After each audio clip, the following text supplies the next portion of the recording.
듣고 나서 이게 진짜냐고 물어볼 사람도 있을 것입니다. Halo guys, kembali lagi bersama saya Stephen di channel Bro View. Kali ini saya akan membawakan alur cerita film yang berjudul Narco Saint.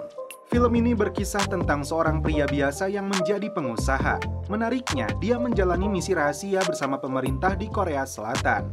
Misi rahasia tersebut adalah membantu menangkap seorang gembong narkoboy asal Korea Selatan yang berkedok sebagai pastur di Suriname, Amerika Selatan. Seperti apakah kisahnya? Langsung saja, sebelum masuk ke ceritanya seperti biasa, siapkan apa? Ya tentunya kopi dan nutbray untuk menemani kalian dalam menonton alur cerita film ini. Selamat menyaksikan dan celepot!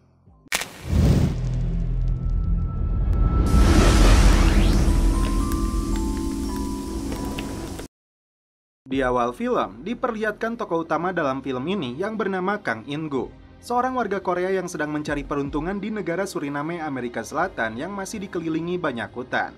Yang menariknya, sebagian besar penduduknya terlibat dalam perdagangan narkoboy. Awal mula kisah Kang In-gu dimulai saat mendiang ayahnya yang pernah ikut berperang di Vietnam.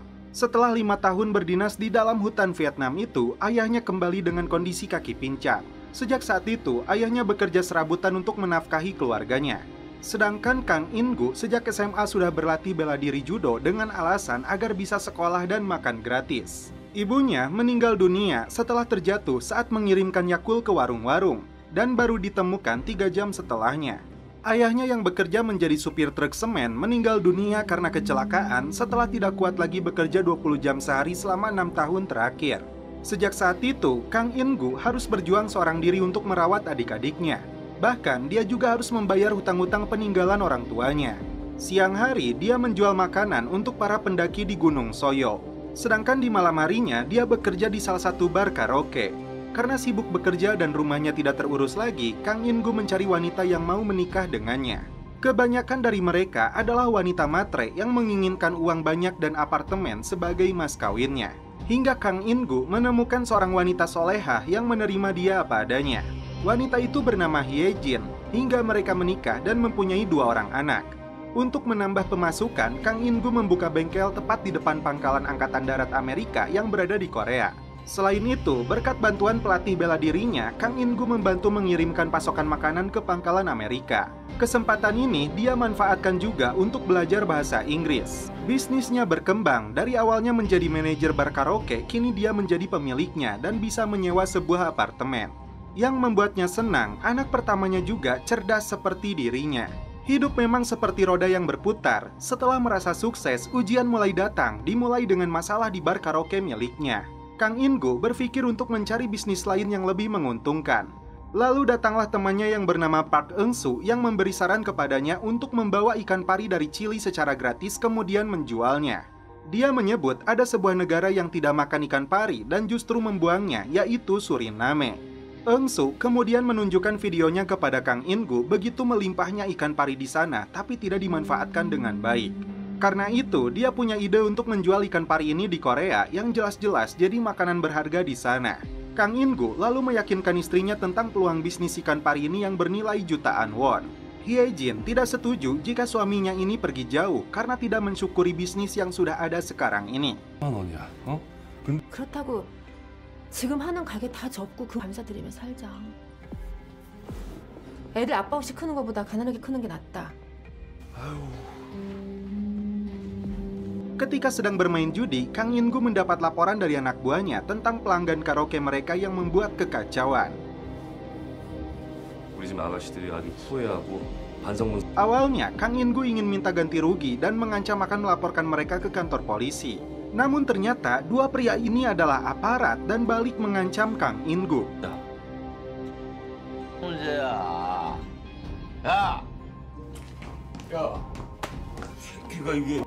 이런 서비스 판다는 새끼가 이게. Sejak saat itulah dia memutuskan untuk terbang ke Suriname. 네덜란드가 공용어긴 한데 웬만하면 영어는 다 통하. 너 수리남이 6.25 때 연합군으로 참전하는 거 알아? 좀 집중을 좀 했으면 좋겠어. 내가 좀 Singkat cerita, Kang In-gu dengan bantuan Eun-soo mulai menjalankan bisnis ikan parinya.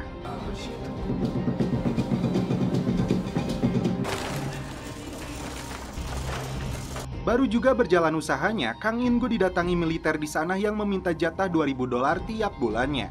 Kang In-gu menjanjikan apabila usahanya berjalan lancar, dia siap memberinya $2.500. Tapi jika usahanya belum berjalan dengan baik, paling dia bisa memberinya $1.000. Komandan militer Suriname ini setuju dengan penawaran Kang In-gu. Sejak saat itu, pabrik ikannya dipasangi plang yang bertuliskan dilindungi oleh tentara Suriname.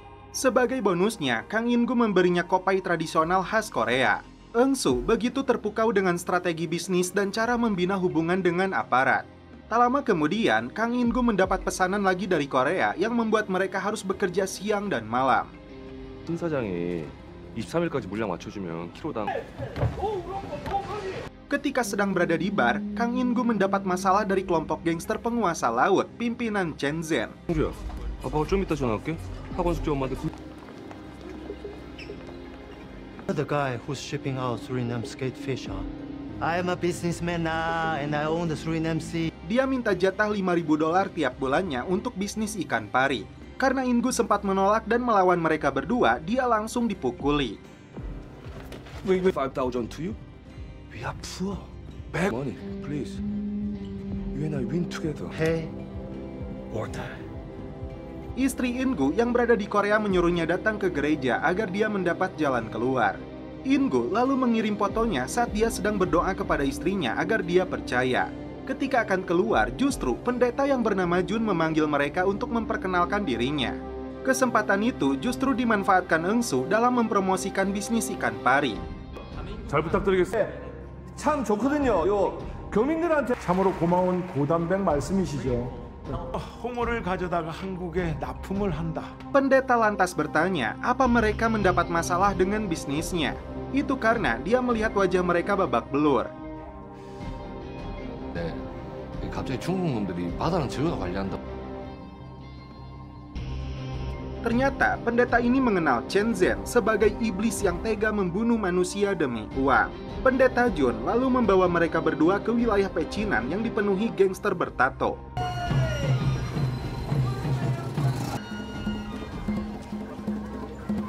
Seorang ketua gangster bernama Byun lantas menyambut kedatangan mereka di salah satu restoran. 이런 게 다 우상 숭배인데. Ternyata restoran ini milik Chen Zhen. Dia tidak menduga Kang In-gu membawa pendeta ke tempatnya. Di sini, pendeta Jun mengancam Chen Zhen jika dia mengganggu bisnis yang dijalankan Kang In-gu, maka mereka tidak segan-segan akan membantainya. 就拿刀宰小的地盘，那就要守规矩。 하나님의 뜻이라고 이 개새끼야. 첸진, 전자. Chen Zhen sepertinya tidak berani melawan pendeta Jun dan para misionaris ini. Akhirnya, dia melepaskan Kang In-gu dan tidak berani untuk memalaknya lagi.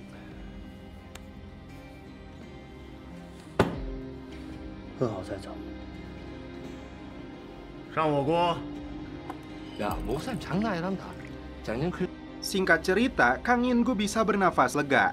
Dari koran setempat, dia baru mengetahui bahwa pendeta Jun orang yang sangat berpengaruh di negara ini, bahkan dekat dengan politisi dan presiden. Sebagian warga lainnya mengatakan kemungkinan besar dia mencalonkan diri menjadi presiden Suriname. Di malam hari, Kang In-gu dihubungi kapten kapalnya bahwa ikan pari yang dibawanya terkena inspeksi di Aruba, yang berada di Laut Karibia Selatan milik Belanda karena ditemukan narkoboy di dalamnya. Kang In-gu dan Eung-su terkejut karena mereka tidak merasa melakukan perbuatan ilegal ini. Eung-su lalu ditugaskan untuk datang ke kantor yurisdiksi demi mencari tahu apa yang terjadi. Sementara itu, Kang In-gu sendiri akan minta bantuan pendeta Jun. Pendeta cukup terkejut saat mendengar masalah ini, tapi berjanji akan mencari solusinya. 정말 죄송한데요. 주여, 어찌 이런? 꼭 좀 부탁드리겠습니다. 아, 그리고 인삼준. Tak lama kemudian, kepolisian Suriname datang untuk menangkap Kang In-gu. Are you Mr. Kang In-gu from South Korea? Take your head up.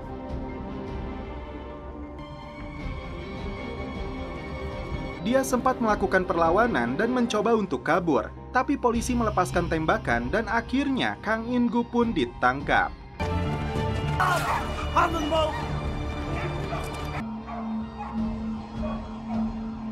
Dan setelah itu, film pun berlanjut ke episode 2.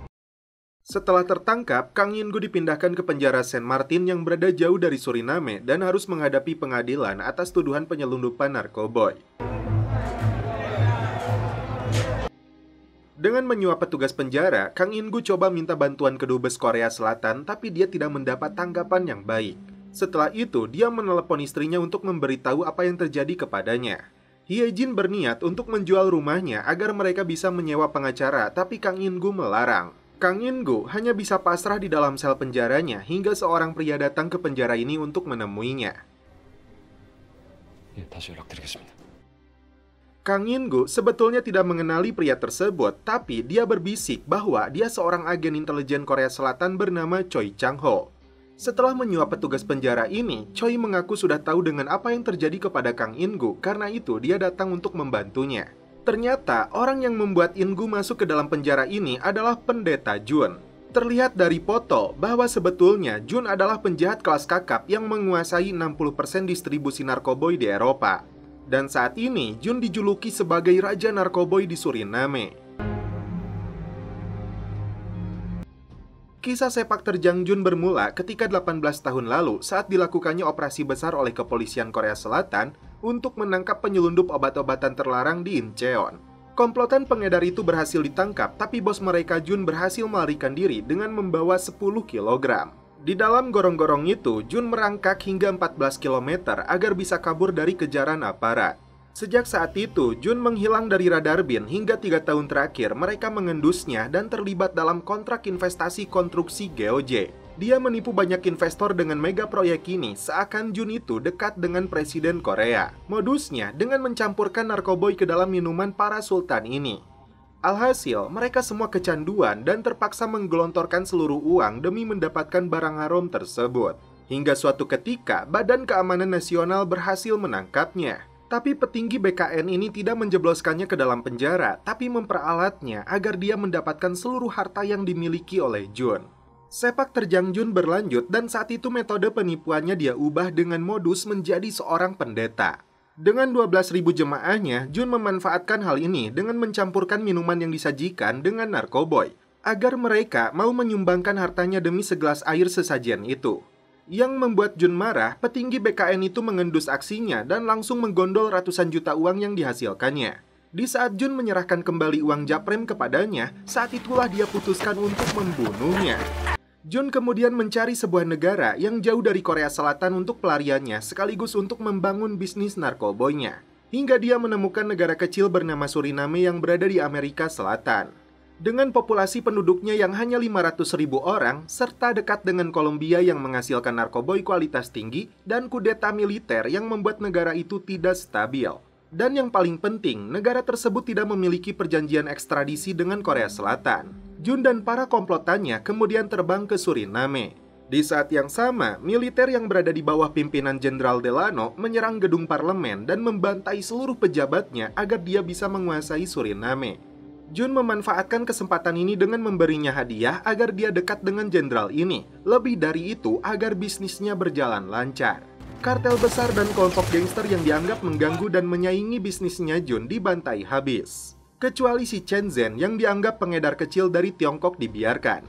Berkedok sebagai pendeta suci yang paling dihormati, Jun memanfaatkan jemaah wanita yang sudah dicuci otaknya untuk menyelundupkan narkoboynya ke Eropa. Bahkan, dia membentuk pasukan bersenjata pribadi yang rutin meminum teh sisri. Jadi kesimpulan akhirnya, pendeta Junlah yang coba menyelundupkan narkoboynya ke Korea Selatan melalui ikan pari milik Kang In-gu. In-gu kemudian mendengar pembicaraan telepon dirinya dengan Eung-su yang mengatakan dia mendengar dari orang Tiongkok di sini bahwa pendeta Jun adalah pengedar narkoboy. Yang mengejutkan, Choi menyodorkan foto bahwa Eung-su telah tewas dibunuh komplotannya Jun.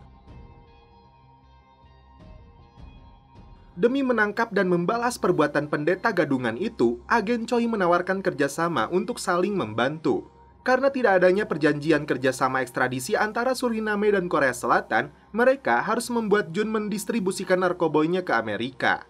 Jika terbukti, Amerika akan mengerahkan DEA bahkan militer sekalipun untuk menangkapnya.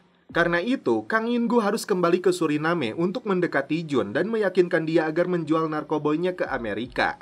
Kang In-gu bersedia membantu asalkan Badan Intelijen Korea mau membayarnya 500 juta won sebagai pengganti kerugian usahanya di Suriname yang dia butuhkan untuk biaya hidup keluarganya. Setelah agen Choi setuju, dia lalu menjelaskan tentang pengawal pribadi pendeta Jun bernama Blackie yang berasal dari Nigeria yang saat ini berada di penjara yang sama dengannya.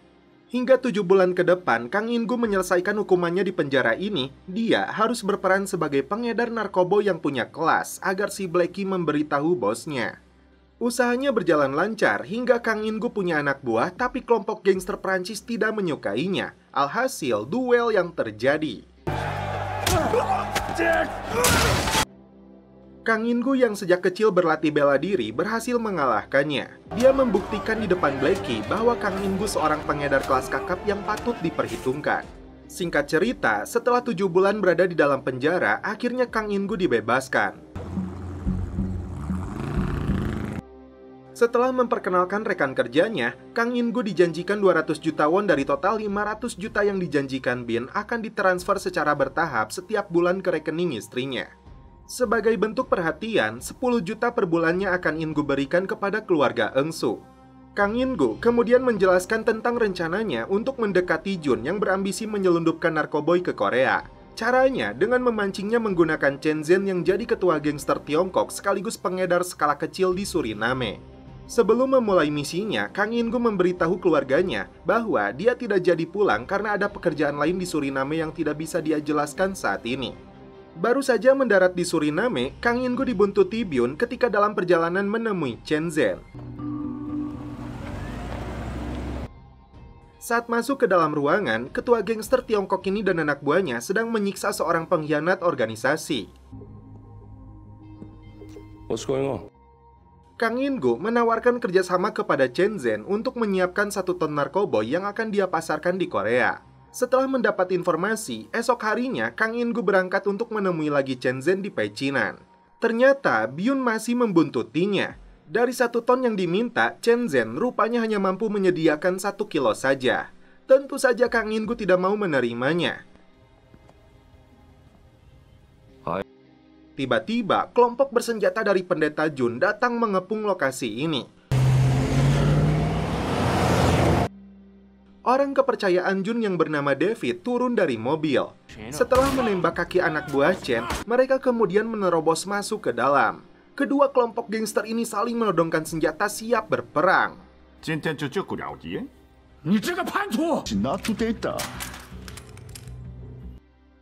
David mengatakan hanya pendeta Jun yang punya hak eksklusif untuk menjalankan narkoboy di Suriname. Chen Zhen sempat meletuskan senjatanya ke udara. Karena mereka ingin membawa Kang In-gu untuk dipertemukan dengan pendeta Jun. Umpan cerdas yang dilakukan In-gu berhasil karena mereka memperebutkan dirinya yang mereka anggap bisa menyelundupkan narkoboy ke Korea. Kang In-gu akhirnya bersedia untuk menemui Jun. Terlihat si Blackie yang ikut dalam rombongan ini. Dia dibawa ke sebuah rumah yang dijaga pasukan bersenjata pribadi.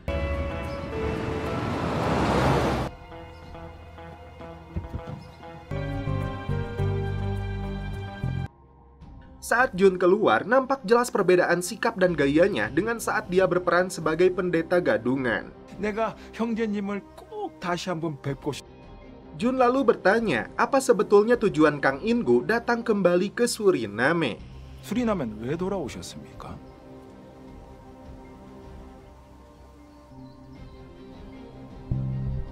Dan setelah itu, film pun berlanjut ke episode 3.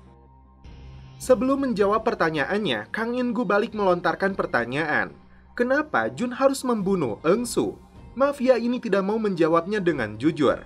Jun akan meyakinkan In-gu jika dia bisa membantunya mendapatkan narkoboy untuk dikirim ke Korea. Tepat di hadapannya, Kang In-gu melakukan panggilan telepon kepada agen Choi yang berpura-pura sebagai temannya yang bernama Sengman. Sengman mengaku bisa membantu menyelundupkan narkoboy itu dengan menyembunyikannya di dalam kontainer kiriman ayam pesanan Korea yang dikirim dari tempatnya di Brazil. Dia memastikan ayam narkoboy ini tidak akan melalui pengecekan bea cukai hingga sampai ke Korea. Tertarik dengan kerjasama ini, Jun minta Sengman untuk datang ke rumahnya. Karena mengaku sedang sibuk dan kode dari anak buahnya, agen Choi meminta Jun yang datang saja ke Brazil menemuinya. Jun yang cerdas dan cari aman menolaknya dengan alasan dia sibuk melayani jemaahnya. Karena Jun kembali mendesak Sengmen untuk datang ke Suriname, terpaksa agen Bin ini yang mengalah untuk terbang ke sana. Kang In-gu lalu minta jatah 50-50 untuk kesepakatan bisnis ini. Tapi Jun menolaknya dan hanya memberinya 30% untuk Kang In-gu dan 70% untuknya. Sampai Sengmen tiba, jatah itu yang bisa diberikannya. Meskipun misi ini bisa berbahaya untuk agen Choi, tapi langkah ini yang terbaik untuk menangkapnya. Singkat cerita, agen Choi sudah bersiap untuk terbang ke Suriname. In-gu meneleponnya agar dia merubah tampilannya seperti seorang bisnismen dari dunia gelap. Setelah mendarat di Suriname, Sengmen disambut oleh David ditemani Lee dan puluhan anak buah Jun. Sesuai prosedur mereka, Sengmen harus menyerahkan pasportnya untuk pemeriksaan. Setibanya di rumah itu, Sengmen diperkenalkan oleh In-gu kepada Sultan narkoboynya Suriname. Agen Choi yang sedang menyamar ini menjelaskan, pasar Korea untuk narkoboy berkualitas dari Kolombia sangat terbuka luas. Karena itu, peluang besar bagi mereka untuk menjalankan bisnis ini. Tiba-tiba, Lee membisikkan sesuatu kepada Jun dan menunjukkan pasportnya Sengmen. 들게. 잠시 휴식 드릴까? Karena informasi itu, In-gu dan Sengmen ditempatkan di sebuah kamar sumpek dengan penjagaan ketat. Setelah dikurung, agen Choi memasukkan password BlackBerry-nya agar dia bisa menggunakan pemindai alat penyadap di kamar ini. Ternyata benar saja, Byun yang berada di ruang kontrol mendengarkan percakapan mereka. David melaporkan kepada Jun bahwa dia menemukan sesuatu yang mencurigakan dari Sengmen. Jun lalu bertanya kepadanya, apakah benar 2 tahun lalu dia pernah berada di Suriname? Agen Choi yang sudah mempersiapkan diri ini menjawab, hal itu benar karena saat itu dia pernah ke sini untuk mencari pemasok narkoboy. Tapi dia tidak mendapatkannya dan pulang dengan tangan kosong. Yang mengejutkan, Jun membeberkan bukti bahwa Sengmen datang ke kedubes Amerika. Dan itu menurutnya sama saja dengan datang ke kantor polisi. Choi kembali menjelaskan, di sana ada seorang pegawai bernama Douglas Harper yang biasa melakukan perdagangan dan penyelundupan, tapi ternyata dia hanya pedagang kecil. 더글라스 하퍼였나? Jun minta waktu untuk melakukan pemeriksaan dan karena itu mereka berdua akan ditempatkannya di salah satu hotel. David ditugaskan Jun untuk mengecek tentang identitas Douglas Harper itu apakah benar sesuai dengan ceritanya Sengmen atau tidak. Dia berikan sejumlah uang kepada orang kenalannya untuk melakukan pengecekan. Sementara itu, Byun dan anak buahnya berjaga di sekitar hotel tempat mereka menginap. Karena sampai malam hari David belum menerima informasinya, Byun ditugaskan untuk menghabisi In-gu dan Sengmen. 최대한 깔끔하게 처리하겠습니다, 목사님. Saat mereka sudah siap membunuh, tiba-tiba Jun mendapat informasi bahwa cerita si Douglas itu sama persis dengan yang dikatakan oleh Sengmen. 여기 리스트에 더글라스 할퍼가 있고. Jun lalu menghubungi In-gu bahwa kerjasama mereka bisa dilanjutkan. Jun mengatakan dia akan mengirim 2 ton sekaligus ke Korea untuk pengiriman pertamanya melalui perbatasan Brazil. Untuk mempersiapkan narkoboy dari Kolombia itu, Jun minta waktu 1 bulan. Sebagai imbalannya, In-gu akan menerima keuntungan 40% dan Jun 60%. Sambil menyantap makanan, Jun menawarkan kepada In-gu untuk tinggal di rumahnya saja daripada menyewa hotel. Ketika berada di toilet, agen Choi mengakui bahwa Bin yang melaporkan adanya narkoboy di dalam ikan pari itu kepada pemerintah Belanda. Dan karena itu pula, In-gu ditangkap. Ini artinya, sejak awal, In-gu disetting agar terlibat dalam penangkapan pendeta Jun. Jun sempat marah, tapi ini semua sudah terjadi demi kepentingan negara. Di keesokan harinya, agen Choi kembali ke Brazil.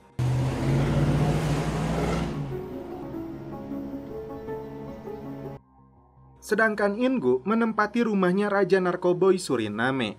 Karena ponselnya sudah dilengkapi pemindai, In-gu bisa mengetahui bahwa di dalam kamarnya disembunyikan alat penyadap.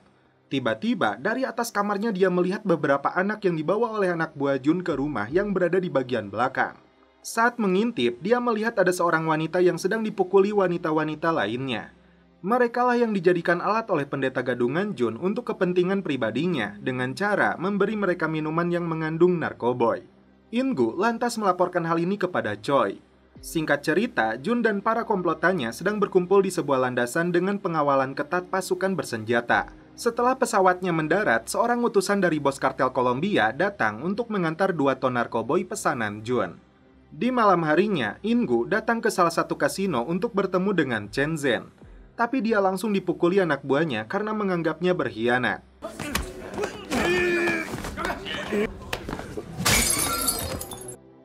Chen Zhen yang murka berniat untuk melemparnya ke kandang buaya.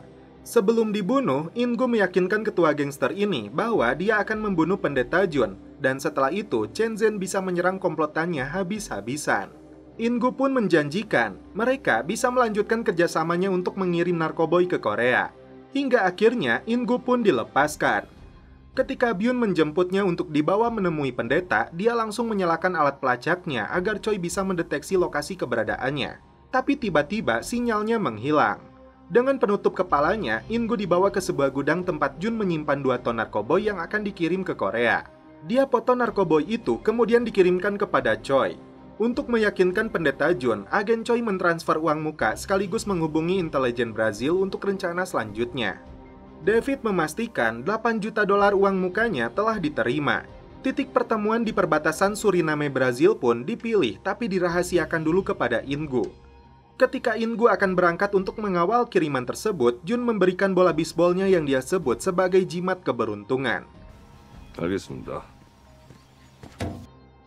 Singkat cerita, rombongan telah berangkat untuk membawa 2 ton narkoboynya. Choi sendiri sudah bersiap dengan timnya, termasuk dengan petugas patroli perbatasan Brazil. Sesampainya di lokasi pertemuan,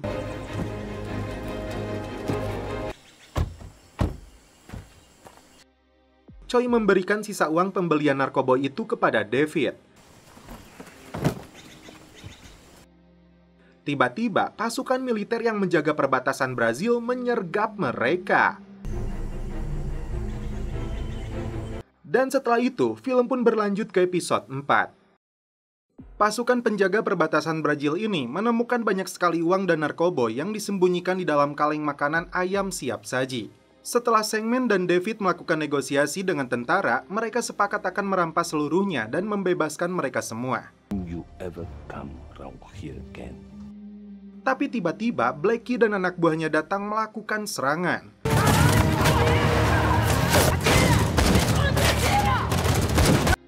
Di saat mereka menyelamatkan dirinya masing-masing, In-gu memilih untuk membawa satu truk yang berisi sebagian narkoboynya.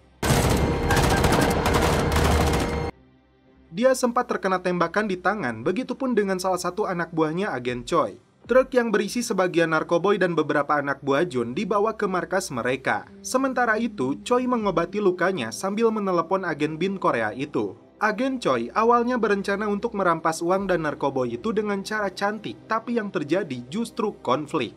In-gu mengutarakan kekecewaannya karena kejadian itu hampir merenggut nyawanya.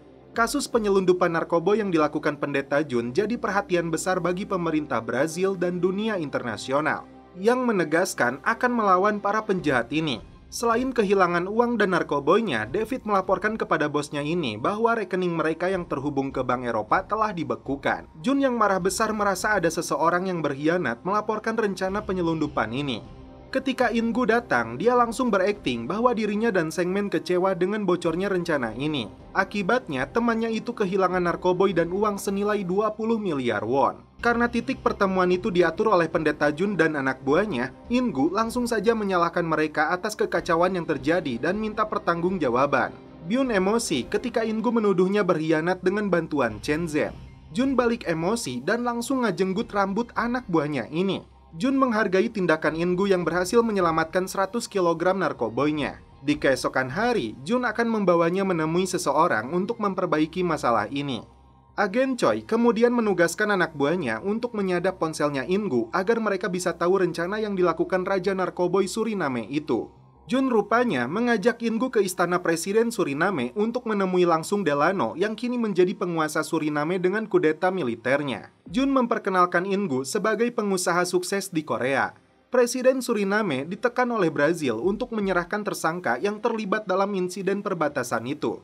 Jun menyarankan kepada presiden untuk menyerahkan anggota Chen Zhen sebagai tumbalnya. Karena menurutnya, orang Brazil tidak bisa membedakan orang Korea dan Tiongkok. In-gu lalu memberikan hadiahnya berupa 1 dus uang dolar kepada presiden. Dalam perjalanan pulang, Jun mengaku sengaja membawa In-gu menemui presiden karena dia merasa mereka berdua sangat cocok untuk melanjutkan kerjasama bisnis ini. Rupanya, percakapan mereka didengar oleh agen Choi. Masuk ke dalam hutan, Jun menunjukkan sesuatu kepada In-gu di dalam gerbang yang dipasangi plang zona militer. Dari atas bukit itu terlihat jelas hingga sejauh mata memandang, sebuah ladang luas yang akan ditanami narkoboy berikut pabrik pengolahannya. Dengan penerapan teknologi, Jun memperkirakan 3 tahun lagi pabrik narkoboy ini siap beroperasi. Tapi dengan rute baru Korea dari In-gu, penelitian dan pengembangan akan dilakukan, dan diperkirakan akan selesai dalam waktu 6 bulan. Jun bahkan akan menunjuk In-gu sebagai direkturnya yang mengawasi seluruh operasi. Selain mendapat jatah 10% dari nilai keuntungan, Jun akan memberinya gaji tetap senilai 1 miliar won setiap bulannya. Dengan penawaran ini, agen Choi yang mendengar percakapan mereka langsung meneleponnya, karena dia khawatir In-gu mengambil keputusan yang salah dari tujuan awal mereka. In-gu beralasan kepada Jun bahwa temannya itu akan mencari rute lain menuju Korea. Agen Choi terbang ke Amerika menuju markas DEA setelah mereka menghubunginya. Dia menjelaskan tentang rencana penangkapan Jun agar mereka bisa mengungkap jaringan kartel Cali di Kolombia. Agen FBI ini sempat meremehkan Choi, tapi jika terbukti narkoboy milik Jun sampai ke wilayah teritorial Amerika, maka pasukan khusus DEA akan segera ke Suriname untuk menangkapnya. Setelah mereka sepakat, Choi masuk ke sebuah hotel di Washington DC yang jadi markas rahasia BIN Korea. Saat In-gu dan pendeta Jun melakukan panggilan telepon, Sengmen mengaku menemukan rute baru menuju Korea, yaitu melalui Puerto Rico. David lalu melakukan pengecekan wilayah tersebut. Terlihat atasan Choi berada di markas rahasia ini. Choi menjelaskan ada pesawat bantuan dari Suriname menuju Korea melalui Puerto Rico 2 minggu lagi, yang bisa mereka gunakan untuk menyelundupkan narkoboy. Jun terkejut saat David memberitahunya bahwa Puerto Rico masuk ke wilayah Amerika. Choi menjelaskan bahwa Puerto Rico punya presiden sendiri dan menurutnya wilayah itu tidak masuk ke Amerika. Jun yang sejak dulu memegang prinsip tidak mau berurusan dengan Amerika menolak rencana ini. Choi yang berpura-pura marah dengan penolakan idenya memilih untuk membatalkan kerjasamanya. In-gu yang mencoba menengahi pun terkena imbas kemarahannya hingga akhirnya Jun memutuskan untuk membatalkan kerjasama mereka. Di malam hari, diam-diam In-gu kembali menelepon agen Choi. Tiba-tiba, seorang anak yang dikurung oleh sindikat pendeta Jun minta pertolongannya, tapi anak tersebut langsung dibawa pergi oleh mereka.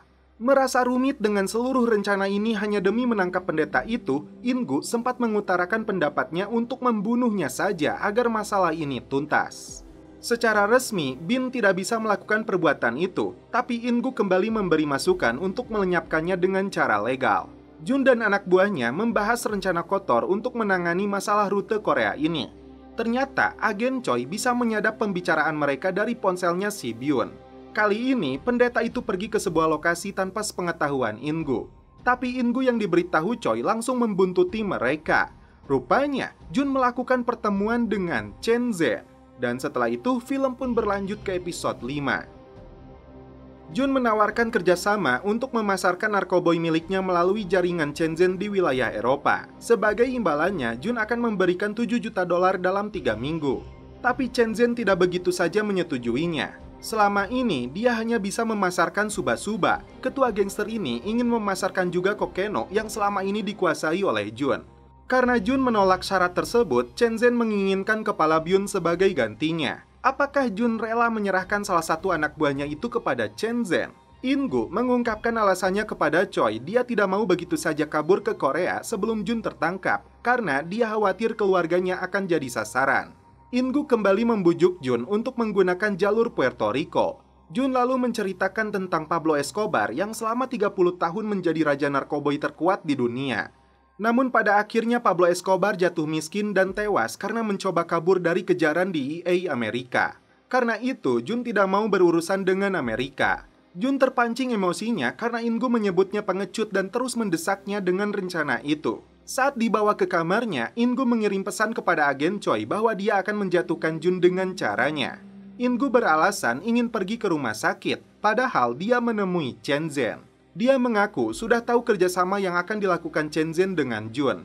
Lagi-lagi, In Gu menunjukkan kelasnya untuk mempengaruhi seseorang dan ahli dalam melobi. Dia meyakinkan ketua gangster ini bahwa Jun akan menyingkirkan Chen Zhen setelah tujuannya tercapai. In Gu lalu menunjukkan foto ladang tersembunyi milik Jun untuk dibangun sebagai pabrik narkobonya yang bisa mengalahkan kartel Cali di Kolombia. Karena itu, sebelum Jun membunuhnya, In Gu memberi masukan kepada Chen Zhen untuk membunuhnya lebih dulu lalu merampas kerajaan dia bersamanya. Chen sempat ragu dengan Presiden Suriname dan kartel Cali. In Gu kembali meyakinkannya bahwa jam yang dia pakai itu pemberian presiden. Mereka semua bisa disuap dengan sekotak uang dolar. Di waktu yang sama, David menghubungi Chen Zhen karena pendeta bersedia menyerahkan Byun kepadanya. Demi memuluskan rencana ini, In Gu minta bantuan Choi untuk melacak pergerakan Jun kemanapun dia pergi. Menjelang detik-detik rencananya, In Gu berada dekat dengan kedubes Amerika. Dia berjaga-jaga, jika rencana ini gagal, dia akan langsung minta perlindungan. Chen dan seluruh anak buahnya kemudian berangkat menuju sebuah lokasi yang diberitahukan oleh In Gu. Sementara itu, Byun dan beberapa anak buahnya berada di sebuah atap mengawasi pergerakan Chen Zhen. David yang sedang bersama Jun memberikan lokasi Byun kepada Chen Zhen. Sedangkan mereka akan memindahkan narkoboynya ke lokasi lain. Lee sendiri ditugaskan untuk mencari keberadaan In Gu. Byun terkejut saat puluhan anak buah Chen Zhen mengepung lokasinya. Perang antar gangster pun mulai terjadi di sini. Jun terkejut ketika Chen Zhen dan puluhan anak buahnya sudah berada di atap untuk membantai dia dan seluruh anak buahnya.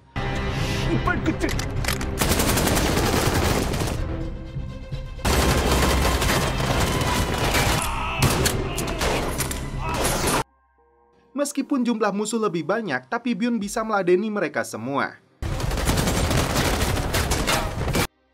Sedangkan Jun yang terdesak setelah puluhan anak buahnya dibantai, dia langsung melarikan diri. Menggunakan sebuah golok, Byun membantai habis seluruh anak buah Chen Zhen yang menyerangnya.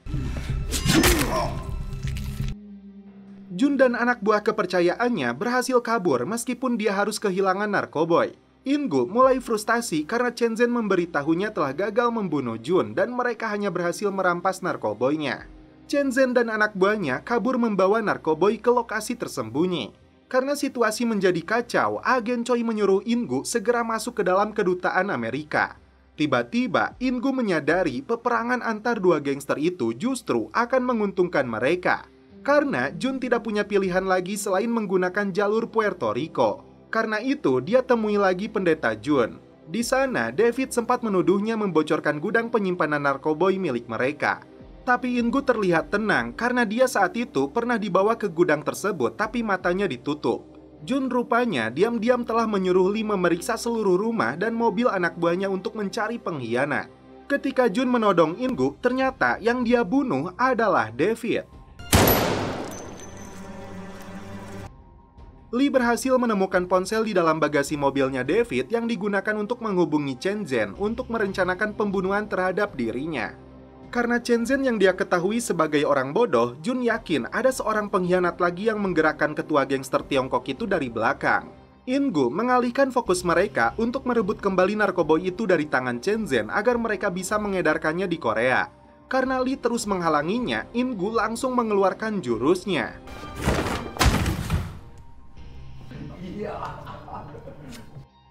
Setibanya di pecinan, In Gu tidak bisa masuk karena wilayah itu diblokade anak buah Chen Zhen.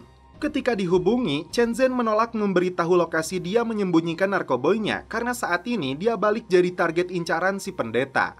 Ketika In Gu masuk ke basement, Lee terus membuntutinya.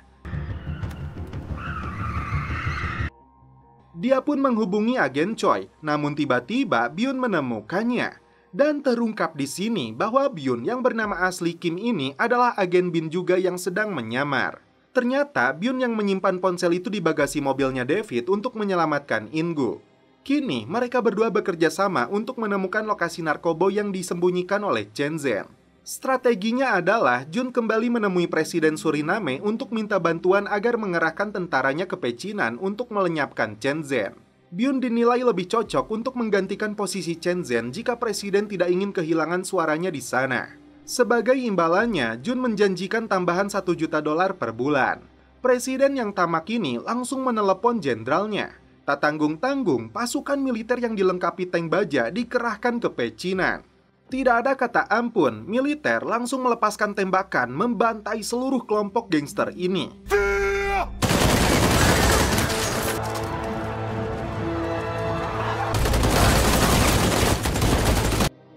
Chen yang terdesak langsung menghubungi In-gu memberitahu lokasi keberadaannya. Saat baku tembak militer dan gangster masih terjadi, In-gu dan Byun mendatangi lokasi Chen Zhen. Saat menemukannya, Byun langsung menembak mati ketua gangster Tiongkok ini. You fucking fish!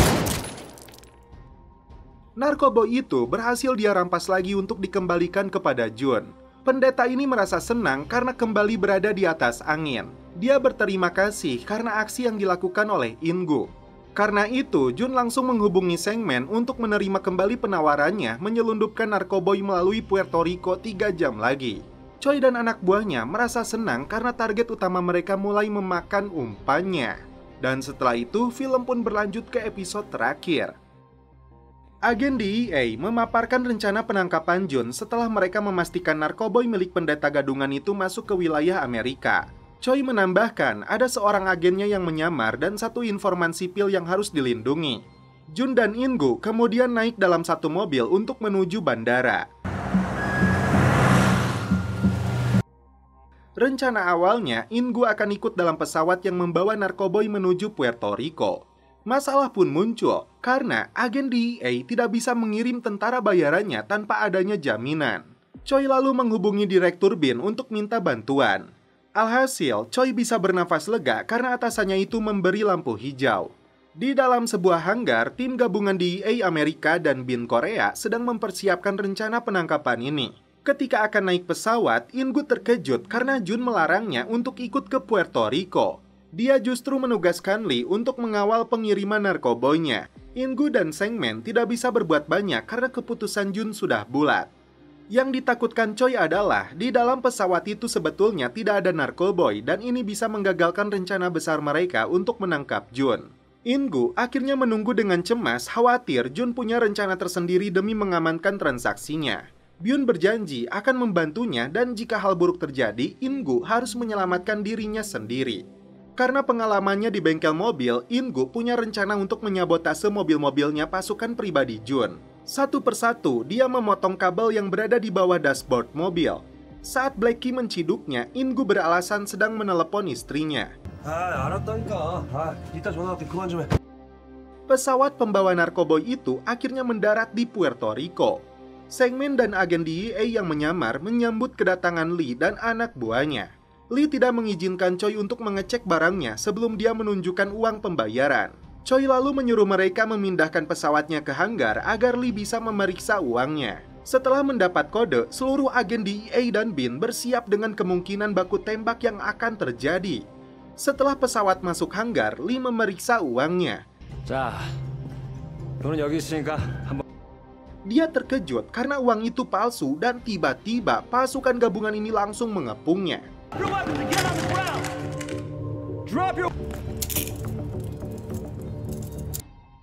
Saat memeriksa karung goni di dalam pesawat itu, ternyata mereka menemukan narkoboy di dalamnya. Saat itulah DEA langsung menerjunkan tentara bayaran yang diterbangkan dari Venezuela menuju Suriname untuk menangkap Jun. 40 minutes to Suriname airspace. Begitupun dengan agen Choi dan anak buahnya langsung terbang ke Suriname. Jun heran karena sampai saat ini Lee belum menghubunginya. Ternyata Lee yang berada di ruang interogasi dipaksa oleh anak buah Choi untuk melaporkan kepada bosnya bahwa semuanya berjalan dengan lancar. Sebagai imbalannya, Bin akan meringankan hukuman untuk Lee. 네 목사님. 왜 이렇게 연락이 같이 축하 주택시죠. Bersiap dengan kondisi terburuk, In-gu mengambil senjata yang disimpannya di dalam koper. Hal yang sama dilakukan oleh Byun. Dalam waktu 10 menit lagi, tentara bayaran yang akan menangkap Jun akan tiba di Suriname. Tiba-tiba, Jun menodongkan senjatanya kepada In-gu. Dia sudah curiga karena Lee yang tidak pernah minum tiba-tiba mengajaknya. Jun ingin tahu apakah Sengmen telah menyandra Lee.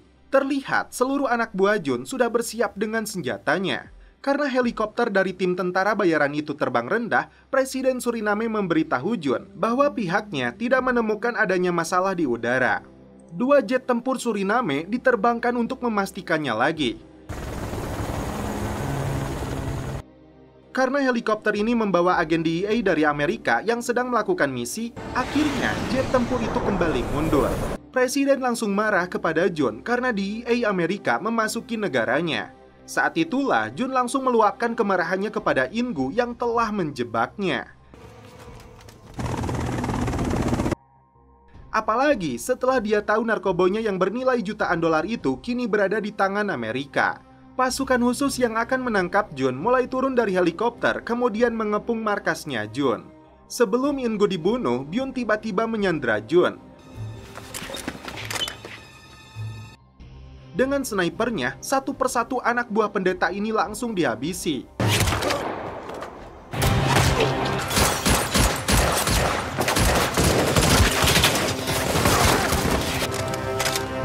Okay, go! Ketika Jun kabur, In-gu langsung mengejarnya.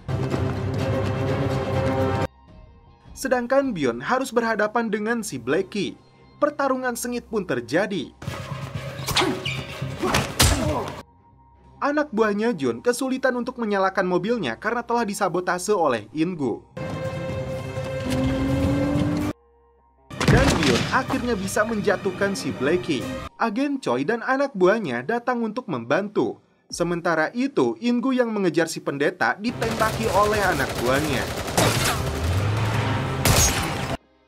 Untung saja dari atas helikopter pasukan memberikan bantuan. Sampai di tepi sungai, In-gu menabrakkan mobilnya.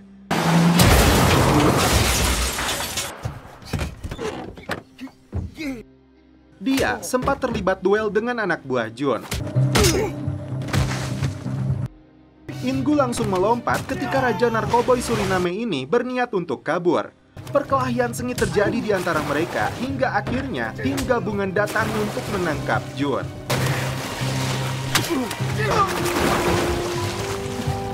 Get your hands in the air! Dia harus mempertanggungjawabkan kejahatannya di depan pengadilan Amerika dan Korea Selatan. Di atas helikopter, Choi berterima kasih kepada Byun yang selama ini menyamar menjadi gangster. Begitupun kepada In-gu yang berjuang habis-habisan untuk misi yang sangat penuh tantangan ini. In-gu akhirnya bisa bertemu dengan keluarganya lagi. Dan setelah itu, film pun berakhir. Oke guys, terima kasih yang sudah menonton sampai episode terakhir ini. Salam percelepotan duniawi, keep enjoy!